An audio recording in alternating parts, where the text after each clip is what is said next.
very much, Reno. Love you, Joe.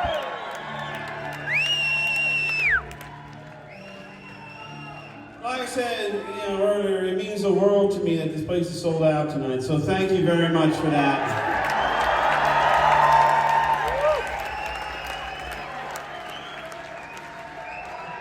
I guess once we solve that little discrepancy over the sandwich, we're going to be back here at the Grand Sierra.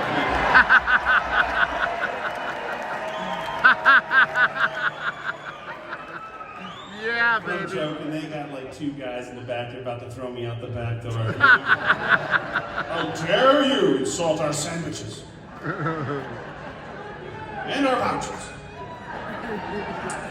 This last song comes with a story.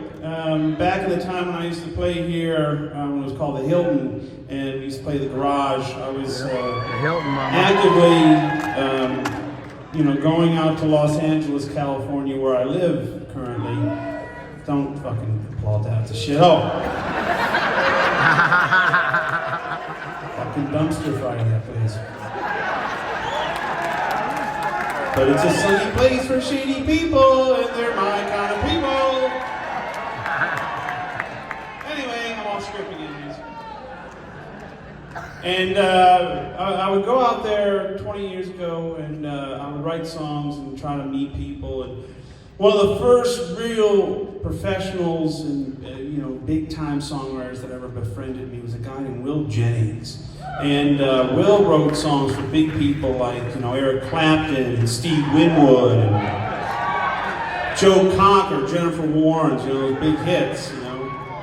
But he was nice enough to work with me for a few years, and until one day I went to his house in the Gura Hills, and he said, "Hey man, I just want to let you know before we begin, today will be our last day writing together." And I said, "Oh man, why?" And he goes, "Well, I'm retiring, Joe, after 40 years in the music business." And I said, "What happened?" He goes, "Well, as you can, maybe metaphorically speaking, my ship has finally come in after 40 years." And he goes, "Well, 6 months ago, a guy named James Horner, who's a songwriter and a film composer, asked him to write some lyrics to a song, a big old-fashioned ballad that was going into a movie about a boat that sailed from England in 1912 and never made it to America. And the movie starred Leonardo DiCaprio and Kate Winslet. And the song turned out to be My Heart Will Go On, sung by, in his words, not mine, some Canadian chick."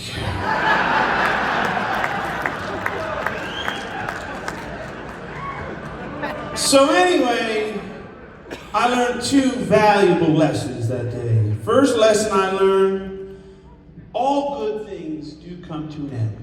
No matter how you try to prevent things, no matter what the circumstances, how near and dear you hold things to your heart, eventually all good things do come to an end. And my advice is just wake up the next day, shake it off, and look for the next good thing that comes into your life.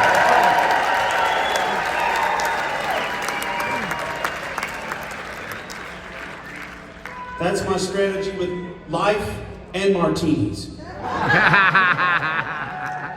And 2, most importantly, the lesson I learned that day is a young 20-something Joe Bonamassa, just fighting the good fight out there.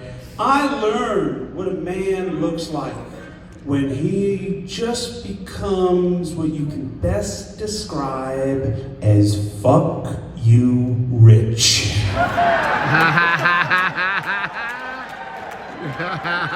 Listen, we all know some rich people. This guy became Fuck You Rich. And we wrote 2 songs that day. One was called Woke Up Dreaming. I'll spare you that one. And this last song we wrote after a cigarette break in which he lit his cigarette with a $100 bill. This seems to be our most requested song. This is why it's the last song. This is called Mountain Time.